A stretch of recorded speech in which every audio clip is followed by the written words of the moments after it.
मानव कोहली जी। राधे। राधे राधे महाराज जी। महाराज जी, त्याग कैसे संभव है? किसी भी चीज का त्याग कैसे संभव है? जब गरिष्ठ वस्तु मिलती चली जाती है तो हल्की वस्तु का त्याग होता चला जाता है। श्रेष्ठ वस्तु, गरिष्ठ वस्तु, मात्रशाली वस्तु मिले तो लघु वस्तु का त्याग होता चला जाएगा। जैसे गांव के बच्चे गुड़ का सीरा खा रहे हैं, उन्हें रबड़ी चटाओ, फिर वो गुड़ की तरफ देखेंगे भी नहीं।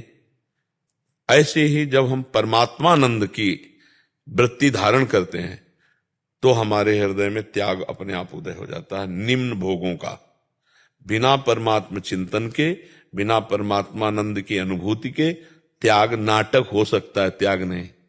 तन छाड़े मन गई रहे, दोनों ही दुख होए। त्याग का मतलब होता है भोग में प्रियता है पर मैं भोगूंगा नहीं, क्योंकि मुझे परमात्मा प्राप्ति करनी है, इसे त्याग कहते हैं। और भोग की प्रियता ही खत्म हो गई, उसे वैराग्य कहते हैं। और भोगानुभूति ही खत्म हो गई, उसे उपरति कहते हैं। त्याग, वैराग्य, उपरति, तीन इसके वैराग्य की श्रेणियां हैं। पहले में है कि भोगूंगा नहीं पर सुख बुद्धि है, दूसरे में सुख बुद्धि का ही त्याग हो गया, तीसरे में भोग वस्तु है भोगने वाली, इसका भी भान नष्ट हो गया, उसे उपरति कहते हैं। तो हमें जब भगवदानंद की अनुभूति की चाह होगी तो इस चाह में इतनी ताकत है कि बड़ी बड़ी चीजें वो त्याग देगा। और कहीं भगवदानंद की अनुभूति हो गई तब तो ब्रह्मादिक के भोग सब विषम लागत ताय, नारायण ब्रजचंद की लगन लगी ही जाए।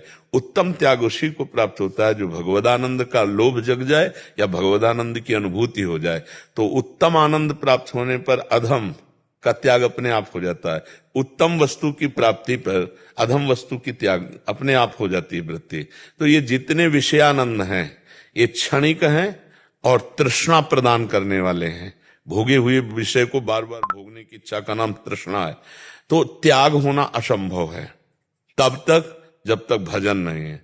और जहां भजन या भगवत प्राप्ति की लालसा या थोड़ा भी भगवदानंद, तो अपने आप ये सब त्याग हो जाता। लोक परलोक के समस्त भोगों का सब स्वाप्निक नजर आने लगते। रमा विलास राम अनुरागी, तजत बमन जिम जन बड़भागी। कोई बड़भागी जन भगवदानंद का अनुभव करने वाला लक्ष्मी के विलास को ऐसे त्याग देता है जैसे बमन को त्याग दिया जाता है। बमन उल्टी हुई तो दोबारा देखने, ऐसे मलवत, बमनवत, विश्वत, तीन शब्द शास्त्रों में आए हैं त्याग के। एक तो घृणास्पद भाव एकदम जागृत हो गया, समस्त विषयों से आप नहीं भोगना, यह है बमनवत। और मलवत, जैसे आप सुबह मल त्याग करते हैं, उसका कोई महत्व नहीं, उसकी कोई चर्चा नहीं, उसका कोई स्मरण नहीं, ऐसे मलवत त्याग। और विश्वत, इनमें बड़ा जलन है, बड़ी अशांति है, बड़ी कामना है, बड़ी तृष्णा है। ना विष खा लेना अच्छा, लेकिन विषय सेवन ना करना, ऐसी उसके हृदय में भावना आती है, ये सब विष है। तो अब वो कैसे उनका सेवन करेगा भोगों का, क्योंकि उसके अंदर मलवत भावना आ गई, वमनवत भावना आ गई, विश्वत भावना आ गई। ये कब आई? भगवदानंद से। बिना भगवदानंद के नौटंकी नाटक हो सकता है, त्याग नहीं हो सकता है। असली त्याग का स्वरूप है विषय की उपस्थिति में भी विषय भोगने की इच्छा ना होना। हर सुख सुविधा, लेकिन हृदय उदास है भगवान के चरणारविंद के लिए। जैसे भरत जी को भरद्वाज ऋषि के आश्रम में सब सुविधा सिद्धियों की, लेकिन भरत जी का मन बिल्कुल नहीं, भगवान के वियोग में था ना, तो कुछ भी, कोई भी आकर्षण रिद्धि सिद्धि का नहीं हो पाया। भगवदानंद की एक विरह में भी अनुभूति होती। जैसे हम भगवान से मिलना चाहते हैं तो बार बार भगवान के सामने झांकी होगी और हमारा रोना होगा, कब मिलोगे। यद्यपि वो देख रहा है भाव में, क्योंकि जी नहीं सकता, वो जी नहीं सकता। जैसे मछली जल के बिना नहीं जी सकती, ऐसे भगवान का भक्त भगवत स्मृति और भगवत तन्मयता के बिना जी नहीं सकता। तद स्मरणेन परम व्याकुलते थे।